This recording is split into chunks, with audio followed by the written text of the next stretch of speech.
very good morning to all of you. Welcome you all in class 11th economics. So as you know that we are going through the revising all the syllabus, basically the term 2 syllabus. So in today's class we are going to discuss about some other supply function. Some few supply function we have already discussed in the previous class. So in today's class we are going to discuss some others supply function which directly or indirectly affect the quantity supplied. So let's get started.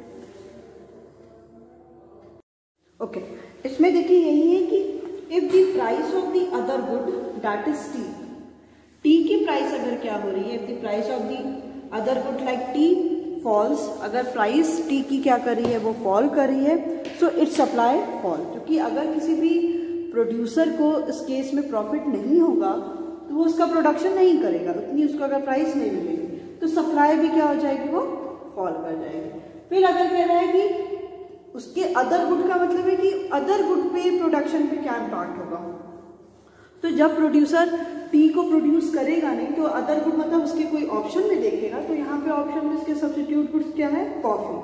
अब coffee का production वो देख रहा है कि demand of the coffee is more as compare to the tea, तो यहाँ पे वो प्रोडक्शन किसका, टी का जो कॉफी का प्रोडक्शन वो इंक्रीज कर देगा।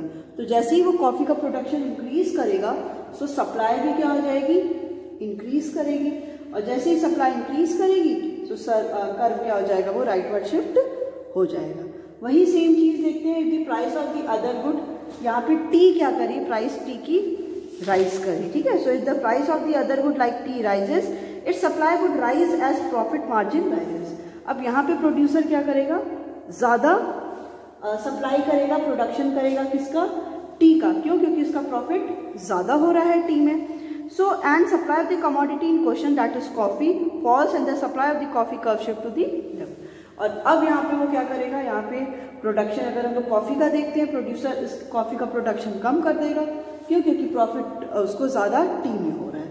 तो जब कम कर देगा कॉफी का प्रोडक्शन तो curve will shift to the leftward from SS to S2, ठीक है। ये था आपका the price of the other good. Next, change in the price of the other goods. Next one is, yes, so it is in the case of the substitute goods. ये जो इसका case था वो किसका था, substitute goods का था ना, क्योंकि tea and coffee is the substitute goods। Next अगर हम लोग पढ़ते हैं वो होगा आपका complementary goods.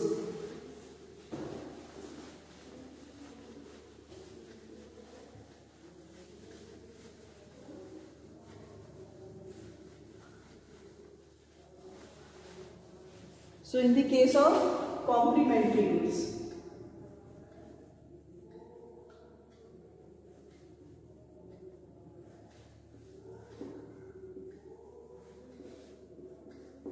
Complementary goods supply के केस में हम लोग देखते हैं, तो कह रहा है कि if the price of the complementary, यहाँ पे कार को कॉम्प्लीमेंट्री लिया है, if price of complementary that is car rises, ठीक है। so if the price of the complementary that is car rises, so supply of the car also rises, क्योंकि यहाँ पे प्रोड्यूसर के पर्सपेक्टिव से देखेंगे तो उसकी प्राइस अगर बढ़ेगी तो प्रॉफिट भी प्रोड्यूसर को ज्यादा होगा, और जब प्रॉफिट प्रोड्यूसर को ज्यादा होगा तो वो सप्लाई भी उसकी बढ़ा देगा, ठीक है। So supply of the commodity that is petrol also rises as profit margin rises, ठीक है। सो अब यहाँ पे जो प्रॉफिट है, प्रॉफिट मार्जिन फॉर पेट्रोल, अब पेट्रोल की भी सप्लाई को ज्यादा करेगा, क्यों, क्योंकि यहाँ पे उसको प्रोड्यूसर को प्रॉफिट हो रहा है। So profit margin for petrol also rises, ठीक है। सो ऑल्सो राइजेस, और जब राइज होता है तो कर्व किधर शिफ्ट होता है, the curve will shift to the rightward from SS to S1, ठीक है। ये क्यों हुआ, इट इज ओनली बिकॉज कि प्रॉफिट मार्जिन जो प्राइस थी कॉम्प्लीमेंट्री गुड्स का, यहाँ पे हम लोगों ने कार लिया था तो वो राइज हो रहा था, तो सप्लाई भी प्रोड्यूसर क्या करेगा, राइज करेगा।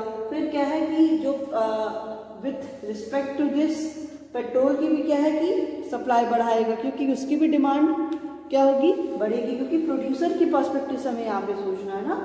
तो जो पेट्रोल की क्या है, पेट्रोल की भी वो सप्लाई बढ़ाएगा, और जब सप्लाई पेट्रोल की बढ़ेगी तो सप्लाई प्रोडक्शन भी इंक्रीज होगा, फिर कर्व किधर होगा आपका, दिस पॉइंट से दिस पॉइंट पे शिफ्ट हो जाएगा। सेकेंड कंडीशन है, if price of complementary that is car falls, ठीक है। तो अगर जब प्राइस क्या है, कॉम्प्लीमेंट्री गुड्स है, यहाँ पे क्या,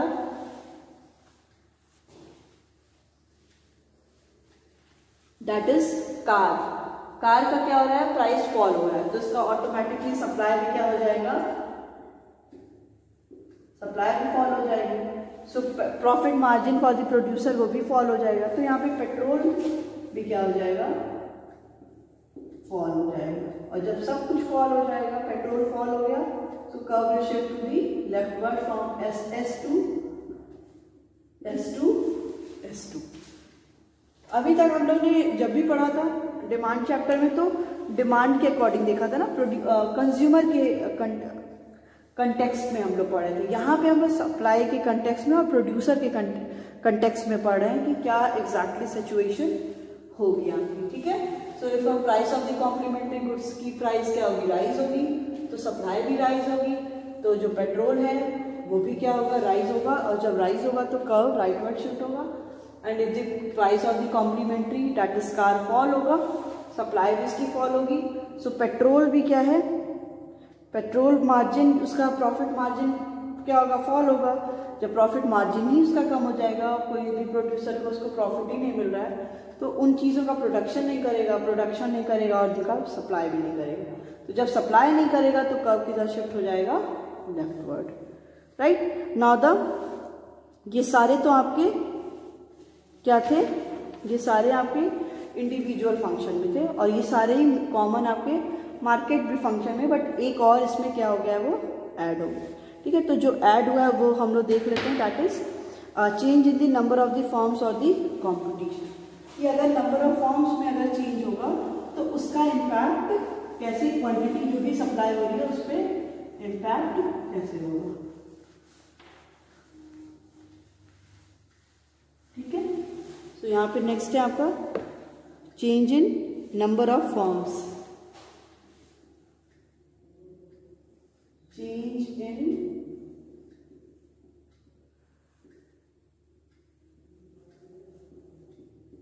number of firms oblique competition,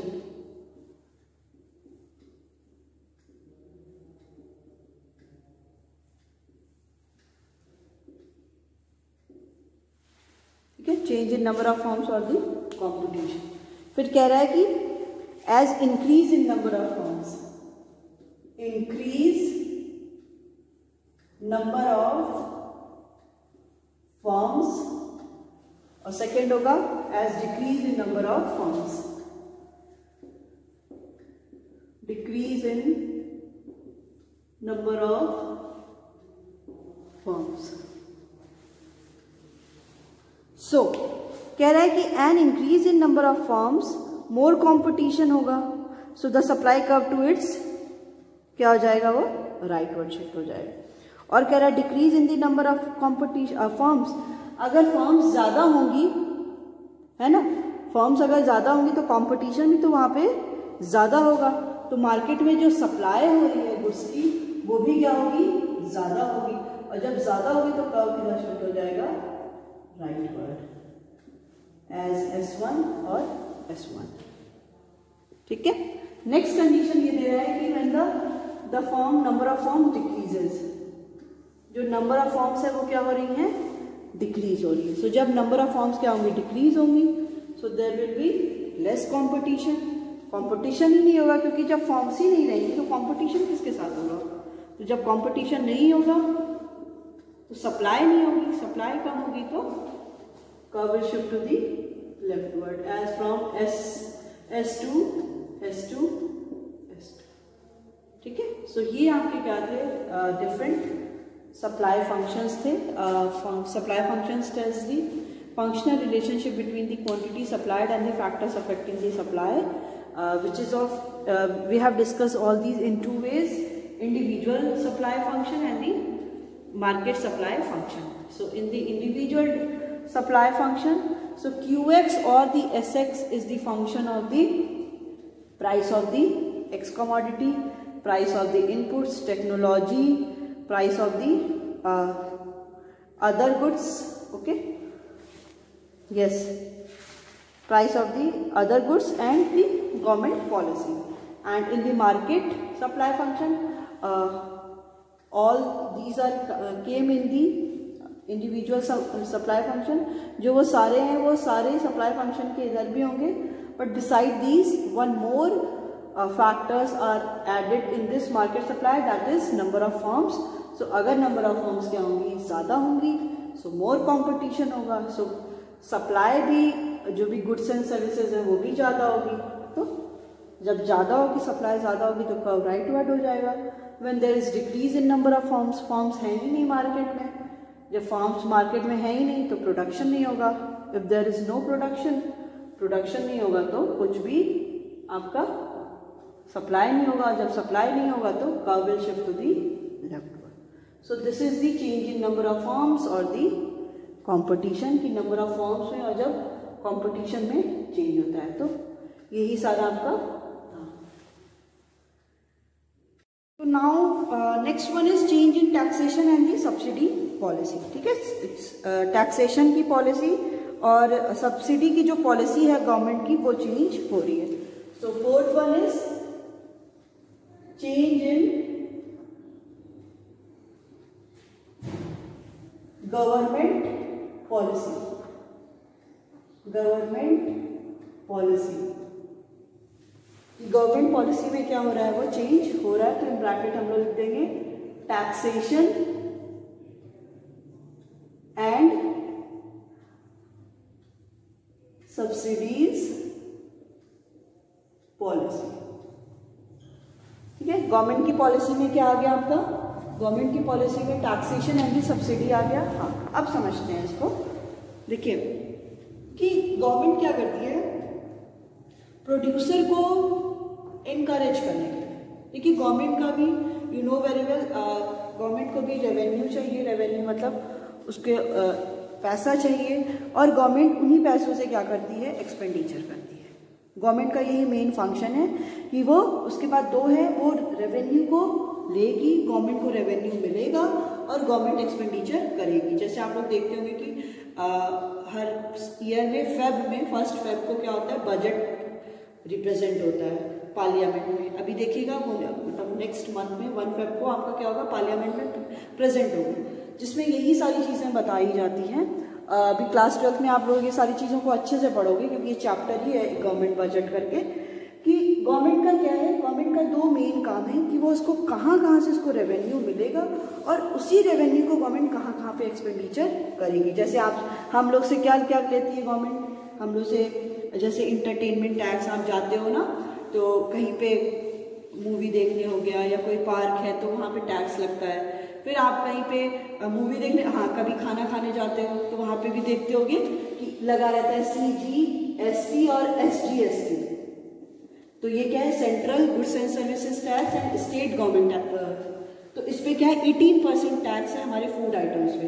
9% कौन लेता है, 9% सेंट्रल गवर्नमेंट लेती है और 9% स्टेट गवर्नमेंट लेती है। ठीक है, तो यही सारे ऐसे डिफरेंट सोर्सेज है। जैसे आप सुने होंगे रोड टैक्स भी हमें देना पड़ता है, डिफरेंट काइंड ऑफ टैक्स होते हैं, इनकम टैक्स देना होता है, जो डिफरेंट बड़ी फर्म्स हैं। कभी कभी आप लोग देखे होंगे कि बहुत सारे जो हीरो, जो भी एक्टर्स हैं, बॉलीवुड एक्टर हो गया या कोई भी हॉलीवुड, उनका ये शो करता है कि हर ईयर एवरी ईयर वो इतना टैक्स पे करते हैं।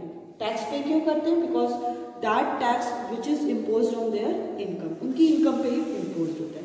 जिसकी हाँ एक चीज और, इंडिया में क्या है, जैसे there are different kind of the taxes, so we will discuss all these in class 12। But India में क्या है, इंडिया में प्रोग्रेसिव टैक्स है, प्रोग्रेसिव टैक्स है। प्रोग्रेसिव टैक्स का मतलब क्या होता है कि जैसे ही if the income increases so tax will also be increases. मतलब कि अगर मेरी इनकम 50,000 है, ठीक है, जैसे इसमें भी हाँ बहुत सारी चीजें हैं, जैसे 5 लाख के ऊपर ही जिसकी इनकम है वही क्या करेगा, टैक्स को पे करेगा। इसके डिफरेंट स्लैब्स हैं, ठीक है। तो अगर मेरी इनकम 80,000 है तो मेरे इनकम के अकॉर्डिंग ही टैक्स पे करना पड़ेगा। मेरी जो भी एनुअल इनकम आई तो 80,000 इंटू 12 कर देंगे, जो भी एनुअल इनकम आई। फिर अगर मेरी इनकम 80,000 से 1 लाख हो रही है पर मंथ, दैट मीन्स कि अब मेरा जो टैक्स है वो भी क्या हो जाएगा, जो भी टैक्स पे करना है वो भी बढ़ जाएगा। जिसकी जितनी कम इनकम वो उतना टैक्स कम पे करेगा। तो इसी को बोलते हैं प्रोग्रेसिव टैक्स। तो इंडिया में यही है। तो ठीक है, तो गवर्नमेंट क्या करती है, डिफरेंट सोर्सेस से वो रेवेन्यू को अर्न करती है। उसी रेवेन्यू को गवर्नमेंट कहाँ पे एक्सपेंड करती है, एक्सपेंडिचर। जैसे आप देखो स्टार्टिंग से देखते हैं प्राइमरी एजुकेशन, जो प्राइमरी एजुकेशन आप सुने होंगे ना, विलेज एरियाज में बहुत सारे स्कूल्स होते हैं ना, बोला जाता है प्राइमरी के स्कूल्स हैं। ये सारे क्या होते हैं, गवर्नमेंट ही पूरा एक्सपेंडिचर देखती है, उनको मिड डे मील खाना प्रोवाइड करती है। देखते होंगे कि लंच और ये सारी चीज़ें वहाँ पे मिलती है। फिर उनका पूरा एजुकेशन पे, जो भी उनके ड्रेस पे, उनकी बुक्स को प्रोवाइड करना, फिर जो भी टीचर्स को वहाँ पे जो टीचर्स टीच कर रहे हैं उनको सैलरी प्रोवाइड करना, देख सकते हैं वो सारा गवर्नमेंट का एक्सपेंडिचर है। फिर अगर देखते हैं कि जो भी गवर्नमेंट के स्कूल्स हैं उनकी फीस कितनी कम होती है, तो ये सारा गवर्नमेंट एक्सपेंडिचर देखती है। फिर आपको ट्रांसपोर्टेशन की फैसिलिटी, आपको रोड बनवा के दे रही है, आपको ब्रिजेस दे रही है, ये सारा ही गवर्नमेंट का क्या होता है। हॉस्पिटल्स जैसे होते हैं ना, गवर्नमेंट हॉस्पिटल्स होते हैं, तो वहाँ पे जो पैसे हैं वो कम लगते हैं। ये सारी चीज़ें हो गई, या कोई भी एजुकेशन प्रोवाइड किया जा रहा है। ओके, सो गवर्नमेंट का क्या है कि टैक्सेशन के थ्रू गवर्नमेंट क्या करती है, टैक्स लेती है और उसी से एक्सपेंडिचर करती है। अगर देखिए हाँ, और नेक्स्ट टर्म है subsidy. Subsidy is just a financial assistance. जैसे कोई भी प्रोड्यूसर है, वो कमोडिटी को प्रोड्यूस करना चाहता है, बट जो भी वो रॉ मटेरियल लेने जाता है, वो रॉ मटेरियल क्या है, बहुत कॉस्टली है। तो वो क्या होगा, वो डिस्करेज होगा कि नहीं, इतना कॉस्टली है तो वो तो नहीं ले पाएंगे। जब हम ले नहीं पाएंगे तो कोई भी प्रोडक्शन नहीं कर पाएंगे, इकोनॉमी में कोई ग्रोथ नहीं होगी, तो बस वहाँ पे सब कुछ स्टैग्नेंट हो जाएगा, सब कुछ रुक जाएगा। बट जैसे ही कोई भी रॉ मटेरियल है, जैसे मैं कोई भी एग्जांपल ले रही हूँ, कॉटन का ले लेना है, कॉटन का ही प्राइस क्या है आपका पर केजी बहुत ज़्यादा हो गया, जैसे है 500 है पर केजी, ठीक है। बट अब गवर्नमेंट क्या करी है, बोली है कि ये जो कॉटन है पहले जो 500 पर केजी मिल रहा था, अब लोगों को क्या है 100 रुपये मिलेगा। जिससे कोई भी प्रोड्यूसर है, प्रोड्यूसर मतलब जो टेक्सटाइल इंडस्ट्री वाले जो ड्रेस बना रहे हैं, हमारे शर्ट्स बना रहे हैं, जीन्स बना रहे हैं, जो भी ड्रेस है वो 100। तो इससे क्या होगा, कोई भी जनरल पब्लिक विल इनकरेज, वो इनकरेज होगी, अरे not a general public sorry, the producer will increase, producer increase होगी कि अच्छा वो जो सारी चीजें थी, कॉटन 500 रुपए का था, वो हमें 100 रुपए का मिल रहा है। इससे वो लोग क्या होंगे, इनकरेज होंगे, इनकरेज होंगे तो प्रोड्यूस करेंगे, प्रोड्यूस करेंगे तो प्रोडक्शन विल इंक्रीज। अब देखिए गवर्नमेंट, यहाँ पे गवर्नमेंट अपने को लॉस करती है। जैसी गवर्नमेंट सब्सिडी प्रोवाइड करती है ना, तो गवर्नमेंट ये जो एक्स्ट्रा कॉस्ट है वो खुद बेयर करती है ना, और टैक्सेशन मिल रहा है तो वो उसे कॉम्पनसेट कर लेगी। बट गवर्नमेंट यहाँ पे एक्स्ट्रा क्यों कंज्यूम कर रही है, एक्स्ट्रा जो भी एक्सपेंडिचर आ रहा है वो खुद क्यों कर रही है, बिकॉज जिससे क्या हो कि लोग एज अ प्रोड्यूसर वो इनकरेज होंगे तो वो प्रोडक्शन करेंगे तो ज़्यादा गुड्स प्रोड्यूस्ड होंगी, ज़्यादा सर्विसेज का यूज होगा, जिससे क्या आएगा, इकोनॉमी में पैसा भी ज़्यादा आएगा। जैसे इकोनॉमी में पैसा आएगा, नेशनल इनकम कंट्री की बढ़ेगी, so that the economic growth will also be increase. That is why जो एक्स्ट्रा है ना, गवर्नमेंट उसको गवर्नमेंट उसको सारे कॉस्ट को एंकर करती है in the form of subsidy provide करके, मतलब थोड़ा सा कॉस्ट को कम करती है। तो ठीक है, ऐसे ही प्रोवाइड करती है जिससे लोग क्या हो, प्रोड्यूसर क्या हो, प्रोड्यूस करें, और प्रोड्यूसर प्रोड्यूस करेंगे और प्रोडक्शन बढ़ेगा तो सप्लाई भी बढ़ेगी। ठीक है, सो कह रहा है कि इफ द टैक्स रेट, हाँ दो कंसेप्ट हो गया, अगर टैक्स रेट क्या हो रहा है, इंक्रीज कर रहा है। मैं यहाँ पे आप लोगों को 4 बताती हूँ। सबसे पहले टैक्स का इंक्रीज होना, टैक्स का डिक्रीज होना, सब्सिडी का इंक्रीज होना, सब्सिडी का डिक्रीज होना। ठीक है, तो सबसे पहले इफ टैक्सेस इंक्रीजेस, अगर टैक्स क्या हो रहा है, इंक्रीज हो रहा है। ठीक है, तो सप्लाई यहाँ पे हो रही थी एसएस, टैक्स अगर इंक्रीज हो गया, जैसे कोई भी कमोडिटी का प्रोडक्शन किया एज अ प्रोड्यूसर, वो कमोडिटी का प्रोडक्शन कर रहा है। देखो मैंने बोला था ना कॉर्पोरेशन टैक्स होता है। कॉर्पोरेशन टैक्स मतलब जो भी बड़े बड़े फर्म्स होते हैं, जो भी प्रोडक्शन सेक्टर होते हैं, वो अपने पार्ट ऑफ द प्रॉफिट, जो भी उनको प्रॉफिट हो रहा है उस पर वो टैक्स को पे करते हैं। जितना ज्यादा प्रॉफिट उतना ज्यादा टैक्स। ठीक है, तो पहले कोई भी था प्रोड्यूसर था, वो 10% के हिसाब से अपने टोटल प्रॉफिट पे, नहीं थोड़ा ज्यादा कम हो गया, 15% के अकॉर्डिंग क्या है, वो टैक्स को गवर्नमेंट को पे कर रहा था 15% के अकॉर्डिंग। बट अब क्या हो गया है कि गवर्नमेंट क्या कर दी है, टैक्स को बढ़ा दी है। अब गवर्नमेंट बोली कि नहीं, आपको अपने प्रॉफिट का 15% नहीं देना है, अब आपको अपने प्रॉफिट का 25% देना है। अब जिससे जो प्रोड्यूसर होंगे वो क्या करेंगे, वो ये सोचेंगे कि अगर हमको इतना ज्यादा टैक्स पे करना पड़ रहा है तो हम प्रोडक्शन क्यों, हम 10% एक्स्ट्रा हम क्यों गवर्नमेंट को पे करें, हम अपना क्यों नहीं प्रोडक्शन को ही कम कर लेते हैं। तो जैसे प्रोडक्शन कम हो जाएगा, supply law will shift to the leftward as S1।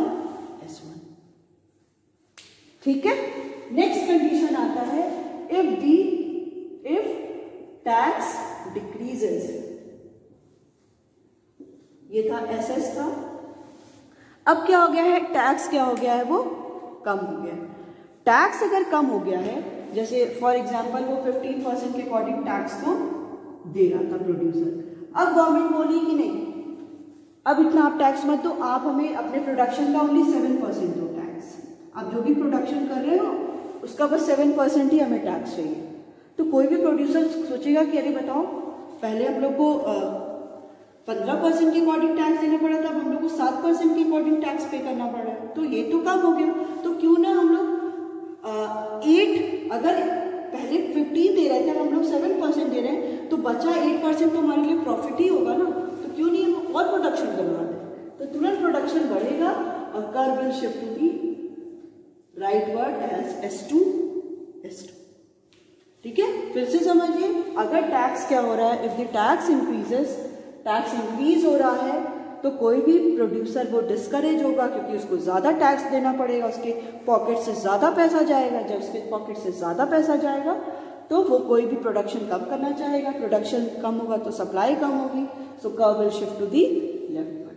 अगर टैक्स क्या हो जाएगा, कम हो जाएगा, टैक्स कम हो जाएगा तो वो इनकरेज होगा, वो सोचेगा कि नहीं हमें और प्रोड्यूस करना चाहिए, क्योंकि अब तो मेरी इनकम भी बढ़ेगी ज्यादा से ज्यादा। तो जब प्रोडक्शन बढ़ेगा तो सप्लाई बढ़ेगी, सप्लाई बढ़ेगा तो curve will shift to the rightward. Now the next one is if the subsidy increases. इसको पढ़ते हैं कि अगर सब्सिडी क्या होगी, इंक्रीज होती है, subsidy increase and subsidy decrease. मुझे जहां तक लगता है समझ में होंगे, but I will tell subsidies increase and if subsidies decrease. Subsidies क्या होती है, if the subsidies increases. Subsidies increase होने का मतलब है कि किसी भी प्रोड्यूसर को ज्यादा प्रॉफिट मिलेगा, है ना, सब सब्सिडीज उसको मिलेगी, ज्यादा मिलेगी सब्सिडीज, तो वो उसको कंसेशन ज्यादा मिलेगा। कंसेशन जैसे ही उसको ज्यादा मिलेगा तो कोई भी कॉस्ट लग रहा था उसको प्रोडक्शन में वो कम हो जाएगा, क्योंकि एक्स्ट्रा पैसा गवर्नमेंट बेयर कर रही है। तो उस केस में क्या होगा, उस केस में ये होगा कि जो भी एक्स्ट्रा हो रहा है तो गवर्नमेंट पे कर रही है, तो प्रोडक्शन इंक्रीज होगा, प्रोडक्शन इंक्रीज होगा तो curve will shift to the rightward. Second condition है if the subsidies decreases. Government जो फाइनेंशियल असिस्टेंस दे रही थी प्रोड्यूसर को, अब वो कह रही है कि वो सारे फाइनेंशियल असिस्टेंस हटा ले रही है, अब वो कुछ भी गवर्नमेंट नहीं देगी। इस केस में क्या होगा, उन लोगों को लगेगा कि सारा जो भी इनपुट वो ले रहे थे वो बहुत कॉस्टलियर पड़ रहा था तो वो प्रोडक्शन कम कर देंगे तो curve will shift to the leftward as S2 S2. So this is the condition of the if the subsidies increases or if the subsidies decreases. Subsidies increase होगी तो क्या होगा और subsidies जब decrease होगी तो क्या होगा.